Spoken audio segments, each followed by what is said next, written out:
Buenas tardes, bienvenidas y bienvenidos a la Casa de Alicia Virtual.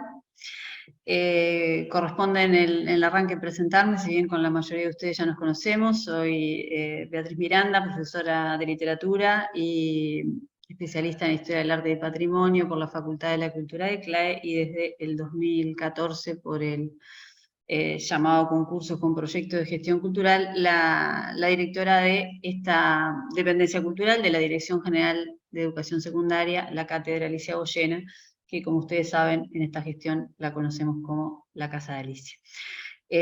Nuevamente, como lo hice en los encuentros anteriores, y en nombre del equipo de trabajo que integro, el equipo de la Casa de Alicia, queremos agradecer al Departamento Integral del Estudiante y a las inspecciones de literatura, artes escénicas y audiovisuales, y también a la Inspección de Educación Física, por habitar con esta propuesta, con este ciclo, prácticas educativas desde una mirada inclusiva con énfasis en el cuerpo, que habita nuestra agenda de actividades. Agradecemos mucho esa propuesta porque realmente creemos que es un honor que nos habiten con ella, ¿verdad? Y que nos reunamos en torno a esto.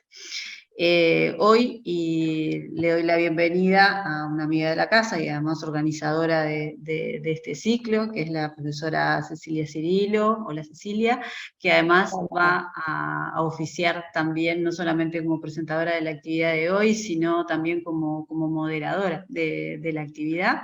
Así que antes de cederte ya el micrófono, Cecilia, quiero especialmente dar la bienvenida a la profesora Beatriz Santiago, querida amiga y habitante de la Casa de Alicia desde hace muchos años, que es además la coordinadora de un proyecto al que respetamos y apoyamos muchísimo, que es el SER, y también a Pablo, que también es integrante del proyecto. Muy bienvenidos, muchísimas gracias a ambos por compartir sus experiencias y sus conocimientos con nosotros. Y para todos, una excelente jornada, que sin duda es lo que va a suceder. Muchas gracias, Beatriz. Bienvenidos y bienvenidas a todos. Gracias especiales para Beatriz y para Pablo, que van a compartir un ratito de nuestra tarde de hoy. Beatriz es la creadora y la coordinadora del SER, del Centro de Recursos para Estudiantes con Discapacidad Visual. Es profesora de química, egresada del IPA y especializada en discapacidad visual y sordoceguera. Pablo Barrios es profesor de filosofía, egresado del IPA, técnico audiovisual por la UTU, trabaja como docente en secundaria y como diseñador gráfico en el Centro de Recursos para Estudiantes con Discapacidad Visual. Y actualmente está terminando la maestría en Educación Audiovisual por Flaxo Uruguay. Yo me voy a presentar muy brevemente. Estoy trabajando en la Inspección de Literatura, Artes Escénicas y Audiovisuales como profesora de apoyo, sobre todo sobre la parte audiovisual, y trabajo también en magisterio, trabajo como docente desde el 2014. Y bueno, comentarles un poquito cómo vamos a trabajar. Los compañeros van a presentar el proyecto y van a explicar un poquito de qué se trata este centro, que capaz que algunos no conocemos bien. Van a contar un proyecto específico que es sobre la obra de Torres García, que tienen una modalidad inclusiva. Y bueno, ellos van a presentar los dos y vamos a dejar 20 minutos para el final, por si tienen preguntas o si se puede generar algún debate, bienvenido sea. Si tienen algunas preguntas durante el correr de esta hora y media, las pueden escribir en el chat y las vamos a leer al final. Así que bueno, buen comienzo y desarrollo de esta jornada. Bienvenidos.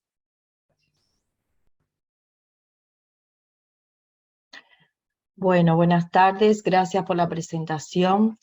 Como ya dijeron, mi nombre es Beatriz Santiago, y bueno, me toca a mí empezar con esto de presentar el SER. El SER es el Centro de Recursos para Estudiantes con Discapacidad Visual, que acompaña las trayectorias educativas de los estudiantes en educación media en todo el país, en todo el país. No solo hoy en día el espectro se ha ampliado, el nombre ya debería haber cambiado porque la discapacidad visual atiende a la ceguera y a la baja visión, que en otro momento podemos ahondar en los significados o específicamente qué consiste, sobre todo la baja visión, pero no es ahora. Y también se han visto, o sea, vemos cada vez más, por suerte, estudiantes sordos ciegos, que configura una discapacidad en sí misma única, y estos estudiantes asocian otras discapacidades, por eso pusimos ahí discapacidades asociadas, y bueno, todo lo que tiene que ver con situaciones de vulnerabilidad. ¿Tá? Con respecto al centro de recursos, la sede está compartimos sede con el Liceo 17, en Fernández Crespo, en Montevideo. Estas son las áreas que están del SER, desde la coordinación, el espacio musical inclusivo, que bueno, después voy a referirme a él, una psicóloga, clases de apoyo, matemáticas e inglés, referente de prácticas educativas de autonomía, que hace, si lo dijéramos sencillamente, es el uso del bastón, pero es mucho más que el uso del bastón, porque hace referencia a la autonomía y la autodeterminación de nuestros estudiantes. Referentes de enseñanza y aprestamiento del braille, ¿ah? El equipo de elaboración y adaptación de materiales, referente en tiflotecnología, que es todo lo que tiene que ver la tecnología y las rampas digitales adaptadas para las personas con discapacidad visual. ¿Tá? Tiflo viene de griego, significa ceguera justamente. Después, los referentes itinerantes regionales, que es muy importante su función porque son personas docentes, todo el equipo está conformado con docentes especializados en discapacidad visual, y estos docentes viven en el territorio, entonces tienen más proximidad con las personas mismas. Si bien desde la centralidad, nosotros siempre viajamos y estamos en contacto uno a uno con nuestros estudiantes. Eso diríamos que es lo que caracteriza al SER, ¿no? Bueno, y por último ahí está el referente de diseño gráfico, que es Pablo, que, bueno, cumple una función muy importante, y como vamos a ver en este proyecto que vamos a presentar hoy. El Centro de Recursos tiene varios proyectos, uno de ellos es el que creamos en el 2015, Manos que Miran, obras de Joaquín Torres García, adaptadas a discapacidad visual. Y bueno, de explicar el proyecto, creo que en sí va a hacerlo Pablo, lo va a hacer muy bien. Yo lo que quería recalcar es que este proyecto, al igual que el espacio musical inclusivo que tenemos actualmente, que está en funcionamiento a partir de este año, nace del pedido de los propios estudiantes, ¿tá? Y eso es algo importante que me gusta siempre recalcar, ¿no? De que, bueno, si bien nosotros funcionamos en el día a día con la inclusión de los estudiantes educativa en el aula, con los docentes trabajando, apoyándolos, dando formación, con las familias, con los propios estudiantes, bueno, pero también tomamos esas ideas o esas ganas que tienen los estudiantes, por ejemplo, en este caso, surgió de que una estudiante fue a un museo y no pudo ver nada, y vino muy frustrada al SER, y bueno, y otros también manifestaron lo mismo. Bueno, y tomamos esa idea y concretamente nos abocamos a trabajar en ello. Cabe resaltar que, bueno, los que, digamos, tuvieron acá un protagonismo fue el área de materiales, que está hoy en día integrada por 4 personas, y el área de diseño gráfico, ¿no? Que fue en su momento los que gestionaron eso. Hoy el proyecto del espacio musical inclusivo, que es otro, tiene referencia a la música también a pedido de los propios estudiantes. Bueno, y con estas palabras creo que le doy el pie a Pablo para que hable propiamente de lo que hoy nos ocupa, que es Manos que Miran, para que puedan, digamos, disfrutar la charla de hoy, y quedo a las órdenes por cualquier duda. Gracias. Muchas gracias, Beatriz, y gracias a Cecilia, a la otra Beatriz, a toda Alicia Goyena, a las inspecciones. Bueno, yo soy profesor de filosofía, como se decía hoy, trabajo como diseñador gráfico, estoy haciendo la maestría de educación audiovisual, y esta suerte de ponencia, este momento de conversación, lo pensé un poco como una clase, porque creo que lo primero que me define es esto de ser profe, y es la forma que me queda cómodo de ir presentando las cosas. y en esa suerte de clase lo que voy a intentar es conversar acerca justamente del cuerpo, desde una perspectiva filosófica, en vínculo directo con el arte y con las prácticas educativas inclusivas, tratando de tener en cuenta la consigna grande que hoy nos está convocando en este ciclo que están organizando de forma tan linda. Tengo preparados 2 videos. El primero es un video que presentamos en la Organización de Estados Iberoamericanos, porque este proyecto de Manos que Miran fue premiado por la OEI, y gracias a eso lo pudimos presentar en México, en este entorno en donde había obviamente representantes de todos los países iberoamericanos. Entonces, bueno, con este video es que presentamos el proyecto y quizás es un buen comienzo para empezar a entender por dónde va esto de Manos que Miran. Así que bueno, voy a invitarlos a asistir al video.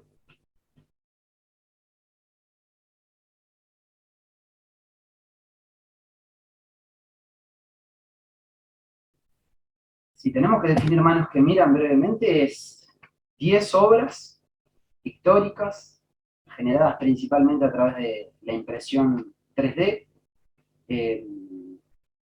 cuadrados de 20 por 20, que luego al pegarlos se intentó generar relieve, y cada color de la obra original se la hizo corresponder con una textura determinada.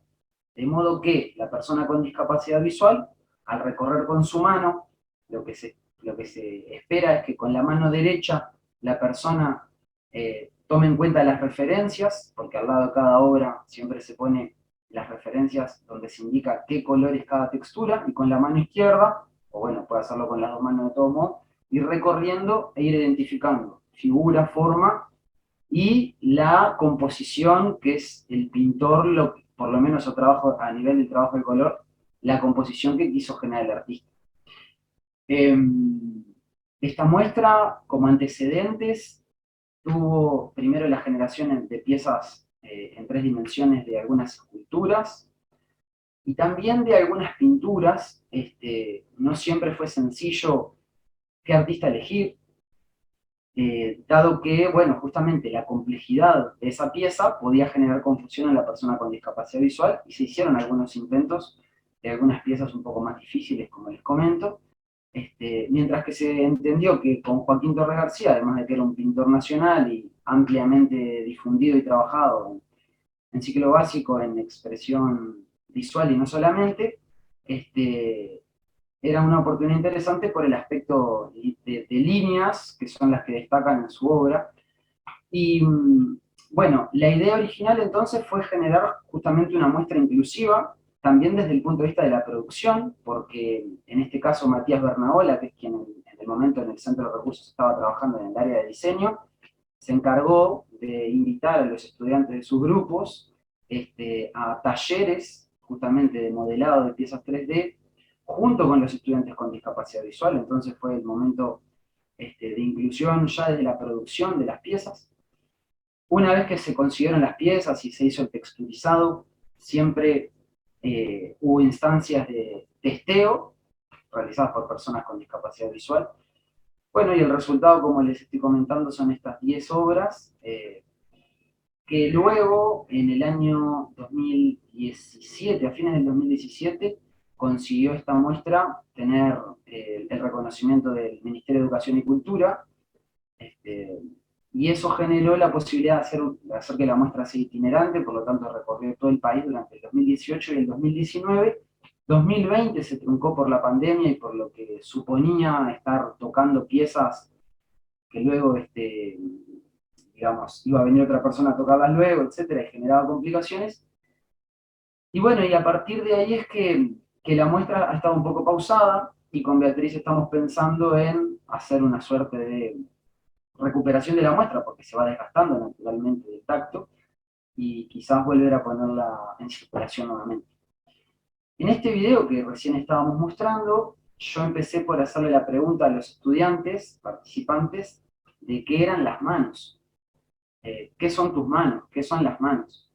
Y las respuestas son diversas, pero uno de los estudiantes que se llama Facundo Eneto, que está presente en esta fotografía que tenemos por acá, en la que se ve a Facundo recorriendo justamente con su mano izquierda una de las obras de Joaquín Torres García. Él dice lo siguiente en relación a sus manos: las manos son la vista. Con las manos yo recibo una información que me transmite algo, para saber lo que es.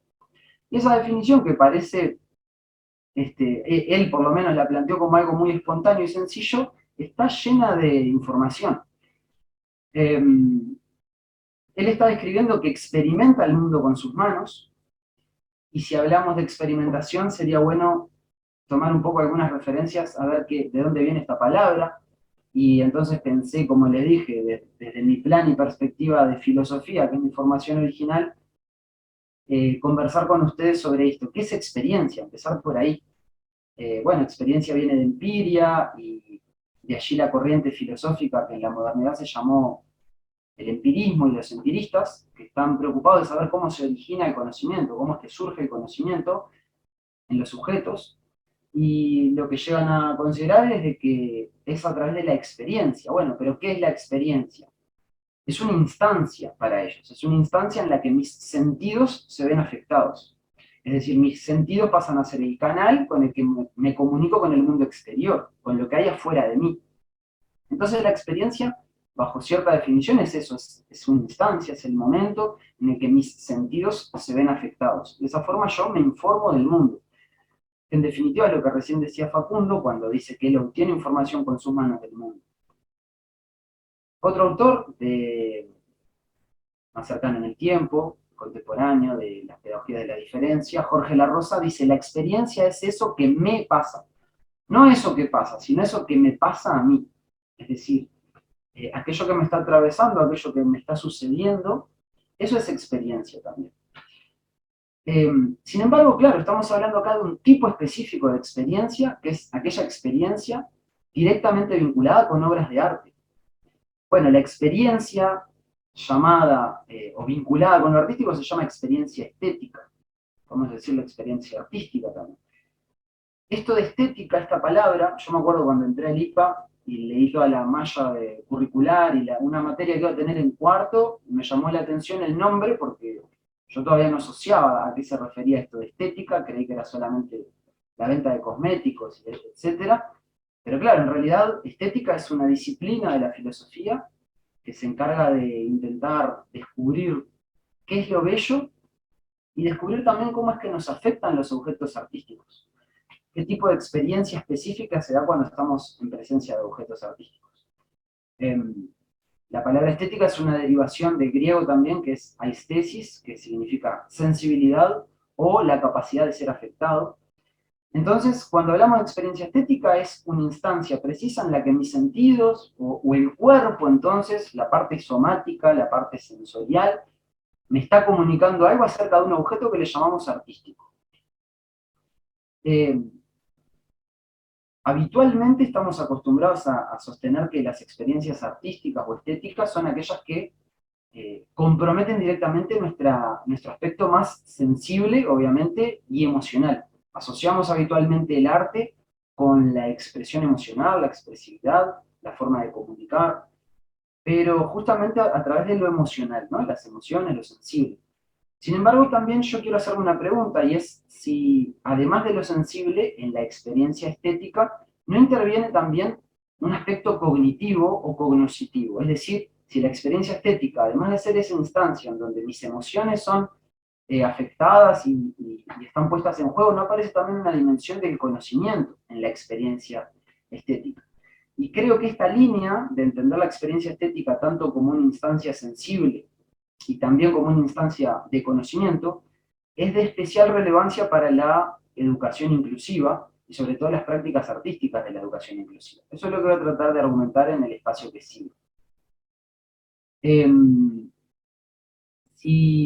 Si vamos a definiciones de experiencia estética, más allá de la que acabo de dar, voy a tomar un autor que en los 60s, ya venía con mucha producción de antes, pero en los 60 escribe un libro que se llama Teoría Estética, se llama Theodor Adorno, es conocido por pertenecer a la escuela de Frankfurt, de la teoría crítica, y él tiene una definición muy concreta de experiencia estética y dice, es la forma más adecuada de conocimiento, porque en ella razón y experiencia sensual, es decir, del cuerpo, están interrelacionadas sin que ninguno de los dos polos predomine. O sea, tanto razón como cuerpo están juntos en la experiencia estética, sin que ninguno de los dos polos predomine.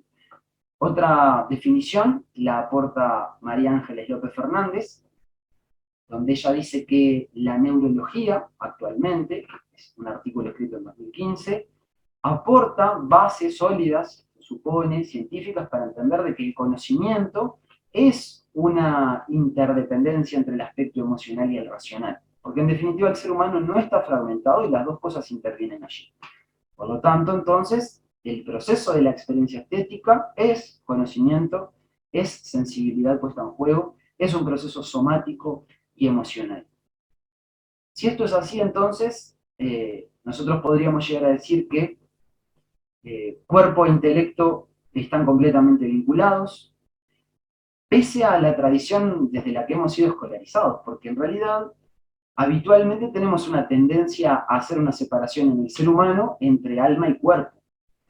Esto, si bien tiene que ver con tradiciones muy antiguas de pensamiento, en la modernidad fue el discurso que representó Descartes, y seguramente muchos de los que están acá les puede sonar. El dualismo cuerpo-alma, el dualismo cuerpo-mente. Cuando Descartes se puso a reflexionar acerca de cómo conoce el ser humano, él dijo, bueno, a través de lo sensible me conduzco al error, me conduzco al conocimiento probable. Lo que me queda es el conocimiento intelectual. Ese conocimiento intelectual es indudable, indubitable. Es un conocimiento certero. Lo que pasa es que en ese dualismo y en esa separación, dice Adorno luego, que empezamos a entender que el ámbito del conocimiento iba a estar reservado para las actividades científicas, mientras que el ámbito artístico iba a estar reservado a las experiencias justamente emocionales y sensibles.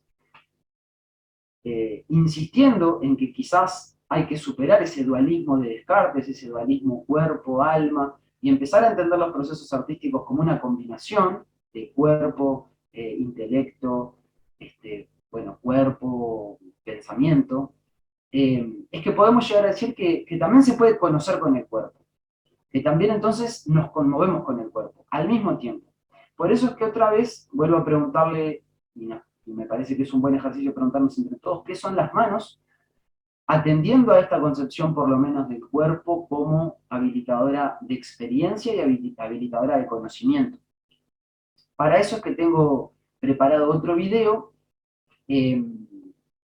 que los voy a invitar a que lo vean de una forma atenta, en el sentido de que si alguien se anima, que vaya pensando preguntas que le dispare este video, o preguntas que le gustaría hacer a los dos protagonistas de este video, que una es Rosana Derqui y otro es Facundo Doneto. Rosana Derqui es esta estudiante del SER, que de alguna forma es quien tuvo así fue quien llevó al Centro de Recursos la suerte de necesidad de generar esta muestra. Y en este caso, ella va a aparecer acá hablando con tiempo y distendida sobre muchos aspectos interesantes que a mi criterio nos ponen bastante de cara en torno a los problemas que puede encontrar una persona con discapacidad visual a la hora de insertarse en el mundo de los símbolos, insertarse en el mundo de los significados. Entonces, como les digo, invito a que ahora veamos este video, y si tienen ganas de irse anotando algunas preguntas, quizás pueden ser interesantes para el final de esta ponencia.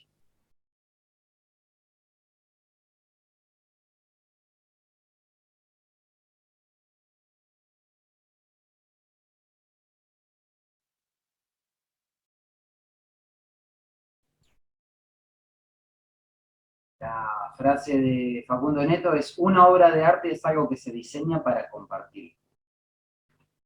Y de acá voy a destacar también algunas frases que dice Rosana Derqui. Dice: las personas habitualmente no captan la situación, oyen, pero no captan. Por otra parte dice: deberíamos intentar que el mundo sea más accesible. Tocar se asocia con sacar o con romper, y para nosotros, tocar es la forma de apreciar el arte, darle accesibilidad a través de los 5 sentidos, de modo que ver no sea la forma exclusiva de acceder al arte. Entonces parece que habitualmente las personas como que escuchamos, entendemos la necesidad, pero no captamos del todo qué implica esa situación. Por eso yo me pregunto acá, ¿qué es eso que no captamos?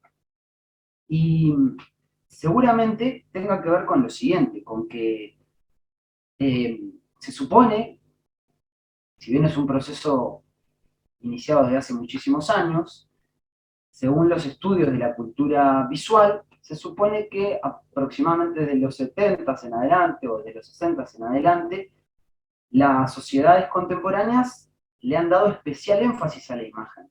Es decir, se han construido las formas de construir significados tomando como elemento prioritario a la imagen. Hay otro autor que se llama Guy Debord, que escribió La Sociedad del Espectáculo, que dice, entre los seres humanos y el mundo hoy en día tenemos un cúmulo de imágenes. Por lo tanto, ya no accedemos al mundo tal como es, sino a través de las representaciones que de él obtenemos según este cúmulo de imágenes que se interpone entre medio. Claro, el problema es, ¿qué pasa cuando yo no tengo capacidad de acceder a esas imágenes? Es decir, cuando de alguna forma ese mundo de significados y ese universo simbólico construido en torno a imágenes me es inaccesible. ¿Qué sucede cuando pasa eso? Y voy a decirlo, por ejemplo, en términos de cuestiones muy cotidianas. Yo algunas veces me pregunto, sé que por el contacto con los estudiantes sé que lo logran, pero ¿cuánta información se les puede escapar al no hacer un uso de Instagram como el que hacemos nosotros, por ejemplo? Refiriéndome a redes sociales para un joven hoy en día. Ni que hablar la cantidad de videos de YouTube que están todo el tiempo presentes en su cotidianidad, TikTok, etc. Y obviamente que eso está dando cuenta de una falencia, de una necesidad que tenemos que ir intentando subsanar. Voy a leer para esto una de las citas que aparece por acá, de un autor uruguayo, Gonzalo Vicci. Dice, efectivamente, para diversos autores, la visualidad es usualmente invisible en la medida en que forma parte de nuestra interacción habitual con el mundo. Se transforma en una condición hegemónica y naturalizada en el marco de nuestras prácticas sociales. Las imágenes, dice Ricardo Riego, son un fenómeno cultural y constituyen hoy toda una certeza apenas discutida. Entonces ahí entramos en una situación un poco complicada. Si la visualidad es invisibilizada, si la visualidad la hemos naturalizado de tal modo que convivir con imágenes parece lo más natural del mundo, ¿qué pasa con las personas que no ven, que no tienen justamente la capacidad de formar esas imágenes? Yo lo que creo que es importante considerar es que entonces las manos, el cuerpo para una persona con discapacidad visual, es sensibilidad, como dijimos antes, pero también es conocimiento. A ver, ¿en qué sentido? Que, como bien dice Rosana también, si construimos formas artísticas donde se involucren los 5 sentidos, vamos a conseguir que entonces el arte no esté privado, o bueno, cuando hablamos de formas artísticas visuales, no estén privadas aquellas personas que no acceden a lo visual.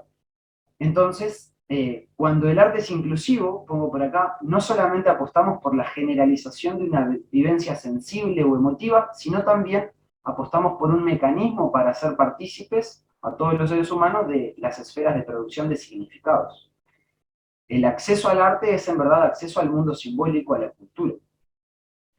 Lo que se intentó con Manos que Miran es obviamente generar un intento de un espacio en donde aquello que es visible se traduzca de una forma táctil y entonces no solamente el énfasis esté puesto en la imagen. Y además creo que Manos que Miran cumplió con un objetivo muy importante, que es la de hacer visible esta suerte de naturalización, hacer visible que ese espacio no está todavía conformado y que es tarea de todos y de todas construirlo. Ese espacio en donde los objetos artísticos no estén centrados solamente en lo visible. Y de esa forma es que también Facundo Neto dice en su testimonio, dice, una obra de arte para mí es algo que se diseña para ser compartido. Entonces, que es una definición muy interesante, porque de alguna forma está poniendo en la mesa esa vieja discusión de si puedo hacer arte y que nadie se entere de eso, si constituye una obra o no. Facundo se arriesga a decir que no, claro, que tiene que ser compartido, tiene que ser difundido, que tiene que haber un receptor allí que esté presente, pero además cuando vos generás arte, tiene que ser compartido para la máxima cantidad de personas a las que se pueda acceder, o por lo menos que no haya personas que por tener una discapacidad estén privadas del acceso a ese arte. Entonces, bueno, en definitiva lo que de alguna forma me parece que muestra Manos que Miran es que el arte, entendido desde una clave de derechos humanos, es una forma de hacer que las personas con discapacidad visual también accedan no solamente a la esfera del arte, sino que conozcan el mundo, que sean parte del mundo y que entonces de esa forma no queden segregadas y excluidas, como en la época de los griegos, que se los mandaba a la isla de Tiflo, justamente que decía Beatriz, a las personas con discapacidad visual que no tengan contacto con nadie. Entonces hoy en día nos enfrentamos a este desafío, en una cultura centrada fuertemente en la imagen. ¿Qué responsabilidad nos toca a nosotros como artistas a la hora de construir entonces arte visual? Algo que es interesante también notar es que el primer video que nosotros mostramos acá no tiene audiodescripción de ningún tipo. El segundo tampoco, pero en el primero hay un montón de imágenes y no le hicimos audiodescripción. Tiene que ver con que el video lo hicimos en un momento en el que quizás no éramos conscientes de eso, y dentro de las exigencias que nos estamos poniendo con Beatriz en el CERES, ahora todos los videos que generemos que sí tengan audiodescripción, y estamos en esa línea trabajando para ello. De lo que yo tenía pensado decir, puedo agregar simplemente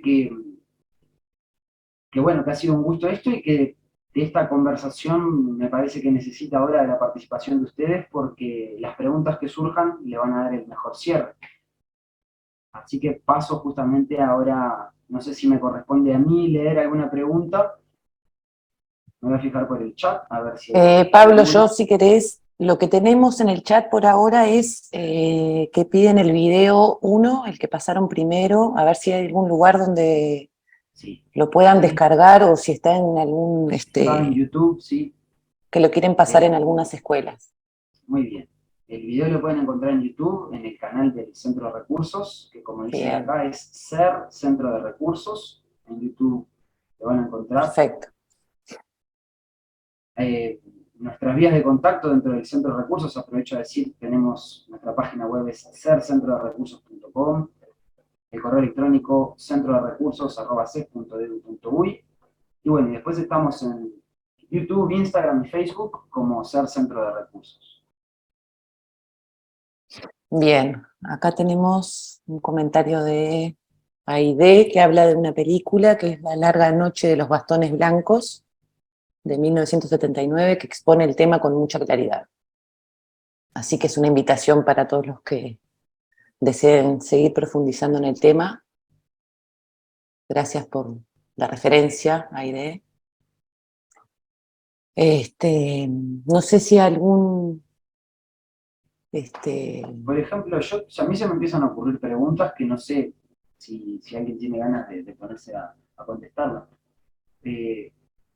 ¿En qué medida es relevante que una persona con discapacidad visual se haga idea de los colores, por ejemplo? O una persona con ceguera total. ¿Por qué podría ser relevante eso? ¿Por qué le podría cambiar el mundo saber los colores? Dentro de lo que dice Rosana Derqui aparecen algunas referencias en ese sentido. No sé si alguien lo llegó a notar. ¿Por qué puede ser relevante conocer colores? Porque en definitiva uno puede decir, me es indistinto. No veo, ¿para qué me sirve saberlo? No sé si alguien a ver cuántas personas tenemos por ahí. Unos cuantos, me parece. Yo creo que parte de Pablo, ahí está diciendo Aide que los colores transmiten temperatura, por ejemplo. Una linda respuesta. Sí. Yo cuando he conversado con algunos de los estudiantes, me han dicho eso, justamente, que la graduación de colores la pueden entender desde la intensidad y lo comparan con la temperatura.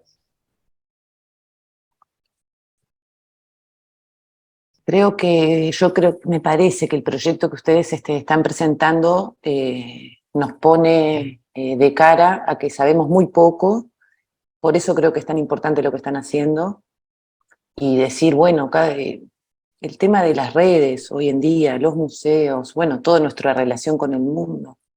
Entonces, me parece que está puesta a punto sobre lo que viven otras personas que tienen discapacidad visual u otras discapacidades, creo que es muy importante para la docencia, ¿no? Y bueno, darnos cuenta que en realidad hay mucho para hacer. Capaz que, no sé cómo funciona, yo preguntaría si tengo algún proyecto o tengo en clase alumnos con discapacidad visual, podríamos trabajar en conjunto, por donde nos podemos comunicar por mail, trabajar de manera conjunta, no sé. Bueno, por supuesto, eso tomo la palabra. Si hay algún docente que tiene estudiantes con discapacidad visual, para eso mismo está el SER, para acompañar a los docentes, además del estudiante y a la familia, ¿no? Pero bueno, sobre todo para que el docente no sienta ese, digamos, miedo que puede sentir, que es normal, que podemos sentir cuando nos parece, y sobre todo en materias como educación visual y plástica, o como alguien que va a dar la luz a personas que no ven y dicen, bueno, ¿qué hago yo dando este tema si no ve? ¿Está bien, está mal? Bueno, todas esas cosas, todas esas dudas que son normales, planteárnoslas y hablar, está bueno acercarse al SER. Nosotros tenemos varias vías de comunicación, las puertas del SER, tanto físicas como digitales, están abiertas.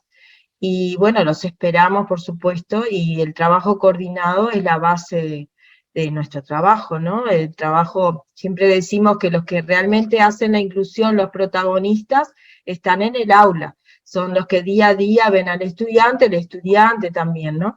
Nosotros colaboramos apoyando a todos los actores educativos, entre otras cosas, pero por supuesto, es la base eso. Bárbaro, Beatriz. Acá están haciendo algunos comentarios por chat. No sé si en este momento capaz nos puede convenir que todos podamos escucharnos y no hacerlas que se transforme un poco en un diálogo, pero no sé si está Beatriz por ahí, Miranda, si no, seguimos así. Yo iba a decir, les quería preguntar, a mí me pasó en el IABA que tuve alumnos sordos, un año tuve 3, y yo trabajo en audiovisual, y me pasó eso exacto que estaba diciendo Beatriz, que yo trabajando sobre las imágenes y sobre el sonido, y ellos tenían un intérprete. Y me costó mucho al inicio, mucho, y conocerlos y entenderlos. Y finalmente pudimos trabajar, pero me sentí bastante falta de información, de conocimiento, de apoyo.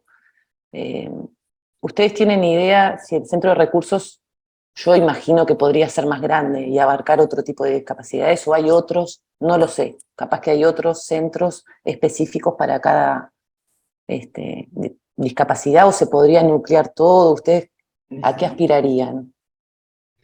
Perdón, Cecilia, disculpas por interrumpir. En relación al planteo que hiciste, por supuesto que la decisión de cómo sigue el intercambio es de ustedes. Si Okay. Deciden, claro, habilitar micrófono, ningún A mí me problema. gusta más, me parece, sí. Por supuesto, pero Bueno, la decisión siempre es de ustedes. Ellos pueden, si quieren, desmutearse y participar. Okay. Exacto. Gracias, Beatriz. Capaz que mejor levantar la mano si vos ves Sí, quién perfecto. y se habilitas. Está. Y capaz que Pablo, si dejamos de compartir ahí y nos vemos todos en pantalla. Sobre lo que planteas de si un centro específico, hoy en día estamos en el paradigma de la educación inclusiva, ¿no? Que no pone el foco en la discapacidad. Claro, nuestro centro nació hace 14 años, el año que viene festejamos los 15, pero tal como está planteado, nosotros atendemos discapacidad visual y otro tipo de discapacidades, digamos, que están asociadas, ¿no? Está el Cerezo, que es el centro de sordos, y bueno, sé que se va a formar un centro de TEA. Lo ideal es que todos trabajemos en el marco de la educación inclusiva, incluso, por ejemplo, nuestros materiales, ¿tá? Que son en distintos formatos, y hay materiales texturizados que, bueno, capaz que, no sé, no corresponde ahora, no es el tema, pero son muy atractivos para mucha gente. No solo para estudiantes con discapacidad visual, hay personas, por ejemplo, que se van mucho y bueno, y nos dicen, pero vio el material del compañero y quedó fascinado. Claro, tendríamos que tener otro volumen, tanto a nivel de recursos humanos como a nivel de poder, digamos, no solo los recursos humanos, sino también los recursos materiales, para poder fabricar esos materiales para todo, no solo la persona con discapacidad visual, pero estaría buenísimo, ¿ah? También, por ejemplo, nos piden a veces, tenemos un chico que tiene dislexia o que tiene TEA y el narrador de las computadoras Ceibal le viene bárbaro. ¿Ustedes lo apoyan? Sí, claro, ¿por qué no vamos a darle? Porque por Ceibal el convenio es que nosotros somos los que habilitamos, certificamos que tiene discapacidad visual, ¿no? Pero bueno, si otro chico le va bien, todo está bien, o sea, hoy en día, como digo, el foco no está en la discapacidad, sino que está en hacer que los chicos, los estudiantes, se sientan acompañados y también los docentes. Eso es muy importante porque tal como decías, a veces nos sentimos muy solos en este trajinar diario. Y bueno, de hecho el centro nació por eso, ¿no? Porque bueno, necesitamos ayuda, necesitamos contención, necesitamos materiales con ajustes para acompañar a este estudiante que tenemos, sea ciego, sea sordo, sea lo que sea, o sea, un estudiante que no entiende y que aprende de otra manera, ¿no? Necesitamos saber cómo aprende. Y bueno, en eso estamos todos, creo. Bien, gracias Beatriz. No sé si alguien más quiere plantear algo o hacer alguna pregunta. Acá tenemos una mano levantada. Aide. Buenas tardes, pido disculpas, pero no sé por qué la cámara no se me prende hoy. Pero, no te preocupes. Primero saludarlos a todos y todas, saludar a Beatriz Santiago. Tuvimos la oportunidad de compartir en el IPES, se llama, sí, ahí en la calle Asilo, hace un montón de años. Me acuerdo. Una actividad alucinante, fue una experiencia genial. Y después quería compartir que hay elencos de teatro, no sé acá en el Uruguay, yo los he visto en la Argentina y algunos he visto en la Argentina de México que hacen exclusivamente teatro para ciegos y es una experiencia espectacular, porque no hacen las obras solo para ciegos. Entrás vos con una venda en los ojos, así veas lo más bien, pero el espectáculo no está previsto para ser visto, sino para ser percibido con los otros sentidos.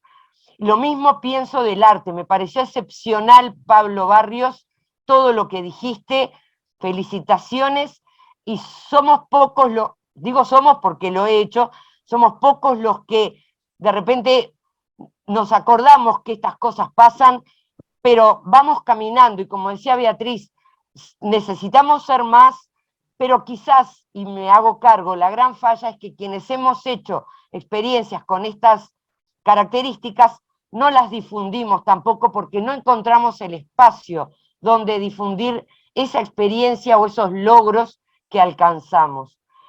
Apelo a que lo hagamos, registremos, porque yo todos los años en artístico hago ejercicios con vendas en los ojos y percepción a través de los otros sentidos, y los gurises fascinan. De verdad es una experiencia única. Muchas gracias. Gracias. Con respecto a la difusión, quería compartir que, bueno, Aide fue invitada a una de nuestras jornadas de cierre que hacemos todos los años. Este año va a ser en la Torre de Telecomunicaciones, no en el IPES. Tuvimos la pandemia que la hicimos igual, pero virtual, donde invitamos a los docentes justamente a exponer sus prácticas inclusivas, ¿no? Y bueno, la invitación está hecha. Tanto como para concurrir como para presentar, si bien ya tenemos bastante adelantado el cronograma, pero bueno, que sepan que se hace año a año esa recopilación. Tal vez es cierto que los docentes escribimos poco, ¿no? Y que necesitaríamos tener un registro de nuestras prácticas exitosas. Eso coincido plenamente. Sí. Mm. Me pareció muy interesante lo que contó Aide del teatro, por ejemplo, es capaz que es un lugar en donde se puede empezar a trabajar eso, ¿no?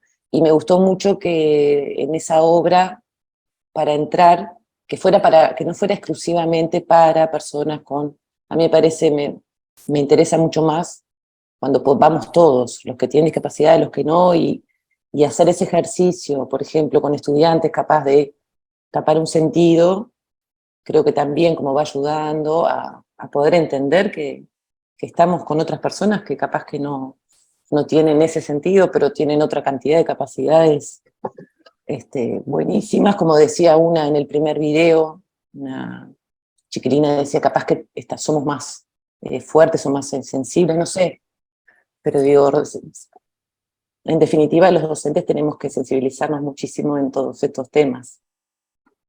Sí, ciertamente. A ver si tenemos en el chat alguna otra cuestión.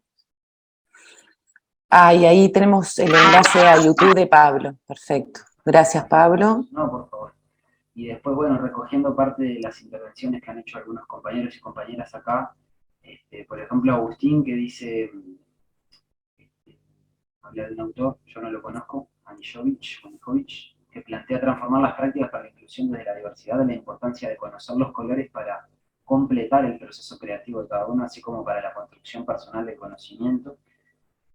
Y después por arriba, Aide también decía el aspecto que yo mencionaba de los grupos teatrales, y también leí Giovanna, me parece que es que dice, creo que las personas necesitan saber los colores para imaginar el mundo, además de que transmiten, dice Victoria Jiménez, transmiten emociones, sensaciones, simbolismos, significados. Vieron cuando Rosana Derqui mencionaba un aspecto que a mí me pareció interesante, que dice, bueno, porque yo sé que en realidad cuando un árbol es joven, es verde, y cuando está madurando es marrón. En un momento dice ella, o puede ser O al al revés. revés. Sí. Eso es interesante. Mm. Vean que en definitiva, que todo el aspecto con el que nosotros asociamos, que por acá hay una intervención de Agustina que dice en cuanto a la psicología del color, en realidad esa dimensión es bastante, como no se puede experimentar en sí mismo el color directamente, para una persona que nunca vio un color, puede llegar por asociaciones, como hablamos de la temperatura y las intensidades. Sin embargo, la psicología del color como tal, le podemos aproximar esa experiencia, pero la experiencia en sí misma, estoy dispuesto a conversar esto, pero en sí misma la de la psicología del color, si no tengo la impresión, no tengo la experiencia del color rojo, por ejemplo.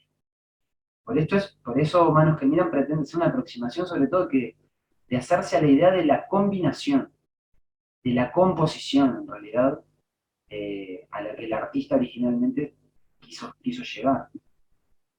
Porque esos elementos van a tener sentido en la relación tal como se presenta. Y bueno, y cuando mencionaba esto también Rosana Derqui, después habla del pabellón nacional, que me pareció también un ejemplo interesante, porque bueno, también uno tiene tan naturalizado ese tipo de imágenes. Bueno, y ella necesitaba tener la información de, bueno, de qué colores son. Capaz que si me explican cuáles son esos colores, puedo llegar a construir ese pabellón nacional. Y en definitiva es esa necesidad de decir, no quiero quedar por fuera de la producción cultural, no quiero quedar por fuera de los significados que todos comparten. Va por ahí.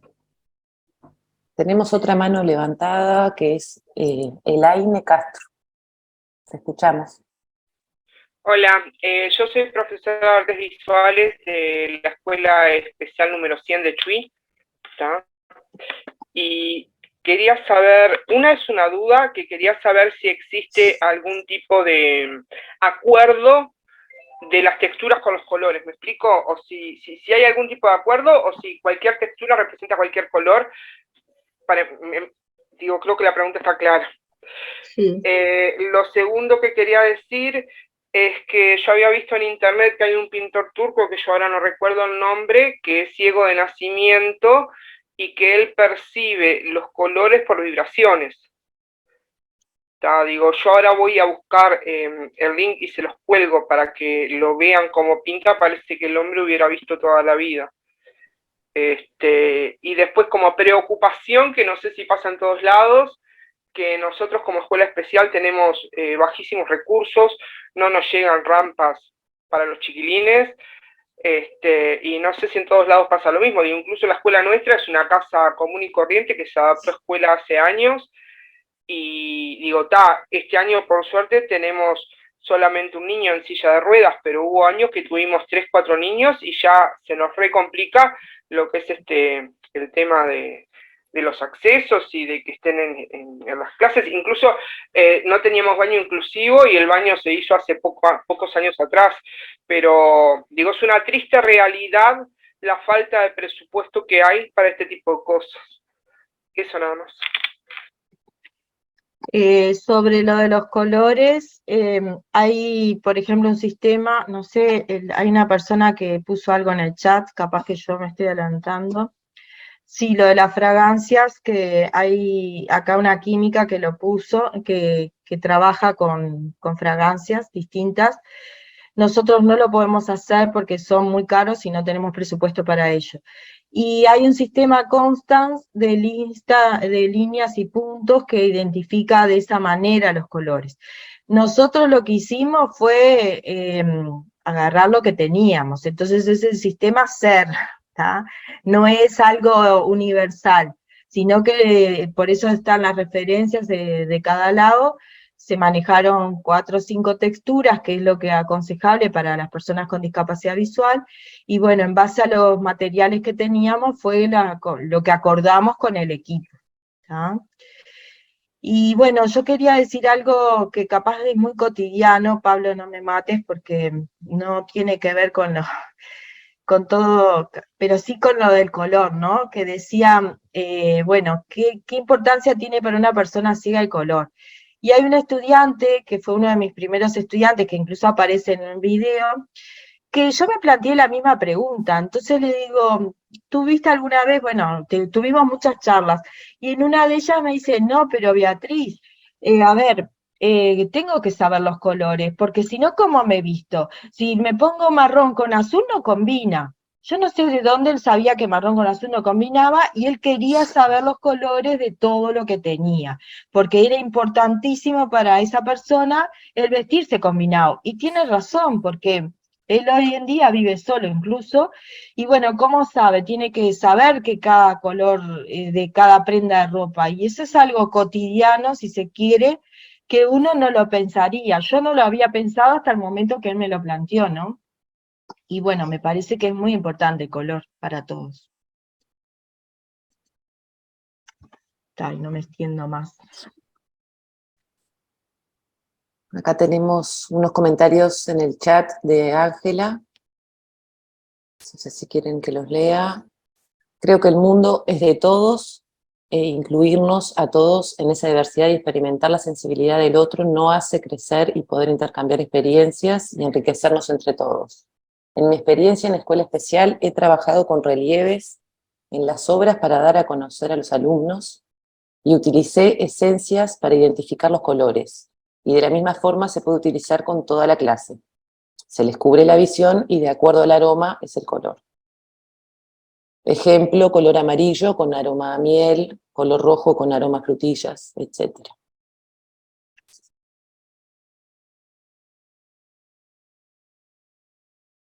Interesante, son mecanismos de aproximación tal cual. O sea que no hay una convención, yo eso no sabía, no existe convención para las personas con discapacidad visual, no hay una convención de tal textura, puede ser tal color, representa tal color o tal olor. Se va haciendo en función del grupo que va a trabajar eso, pero no hay una convención sobre eso. No, lo único que hay a nivel mundial conocido es el sistema Constant, que lo pueden googlear, que bueno, no me acuerdo porque nunca lo utilizamos en realidad, cada color es una combinación de raya y punto determinada, pero nosotros no lo habíamos encontrado práctico para representar todo lo que es una obra de arte, por eso utilizamos texturas diferentes, ¿no? Eh, porque si vamos a poner raya punto, como que quedaba muy, o sea, no nos convenció usar eso. Bien. No sé si, Pablo, querías comentar alguna otra cosa o Mira, tenemos alguna otra. Victoria tiene la mano levantada, Victoria Jiménez. Bien, no la veía.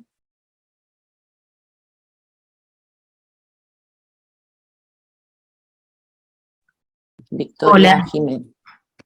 Hola. Hola. Hola. A ver, que tengo tapada la cámara, no sé si me va a ver.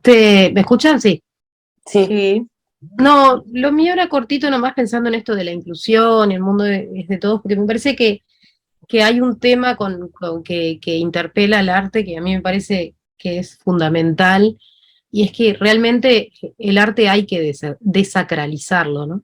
Me quedé con este testimonio de que ella preguntó si se podían tocar las cosas y esa actitud negativa que yo trabajando con de repente otras poblaciones, que no es un tema visual, pero también, digamos, de repente yendo a un paseo al Solís o lo que sea, digamos, el recibimiento no ha sido para nada el mejor. Entonces creo que, digamos, hay determinadas convenciones que realmente, en función de la inclusividad, deberían de cuestionarse y romperse, porque son realmente expulsivas de un montón de personas. Nada, eso, me quedé pensando en eso, digamos, digamos, no pensar, o al menos preguntar, bueno, ¿por qué le querés tocar las cosas? Digamos, como esa cosa, como, que tiene mucho que ver con poner determinado arte en un altar, ¿no? Como algo intocable, como algo casi que por fuera de, y me quedo mucho con la opinión de Facundo, ¿no? Que dijo esto de se hace para compartir. O sea, yo hago algo para que el resto lo vea, lo escuche, o sea, eh, una vez que sale de mí, es de todas y de todos.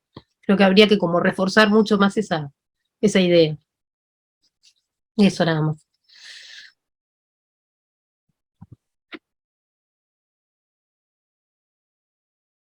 Tenemos en el chat Lucía, que dice: trabajé en un teatro y una pareja de ciegos iba siempre. Todos nos preguntábamos hasta dónde entendían, pero se ve que tenían algún modo de apreciar. Los observábamos, se comentaban y permanecían en silencio atendiendo todo. Digo, de no cerrarse a las percepciones. Son estrategias, sí, pero me encantaría tener otras posibilidades y cursos o capacitaciones.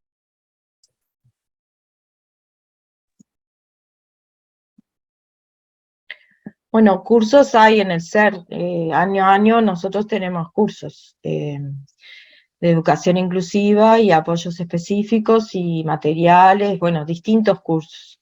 Eso es fijarse en la página de la DGES. Bueno, muy bien. No sé si algún comentario, si quieren cerrar, Beatriz y Pablo. Creo que quedan abiertas las puertas, como ustedes dijeron. Creo que es una necesidad trabajar la inclusión urgente. Y agradecer a todas las Sí, personas que estuvieron atentamente prestando atención a todo lo que estuvimos diciendo, y gracias también por este momento de intercambio que muchas veces es la parte más rica de estos encuentros. Me parece interesante lo que decía Victoria Jiménez también en torno a esta concepción del arte como objeto sublime algunas veces, ese objeto áurico, diría Benjamin, que también es profundamente excluyente a veces. Y bueno, y eso nos interpela en nuestra condición de generadores de contenido, generadores de arte, generadores de producción simbólica. Y como les decía, hasta pese a que uno intenta hacer ese esfuerzo, acá vamos a pasar un video que todavía no tiene audiodescripción. como uno, pese a la conciencia, muchas veces igual comete ese error. O por estar apurado o por lo que sea, pero bueno, hay que detectar el error y hacer las prácticas necesarias para transformar aquello que está a nuestro alcance, transformar. Para que, bueno, justamente el arte no sea excluyente, al revés.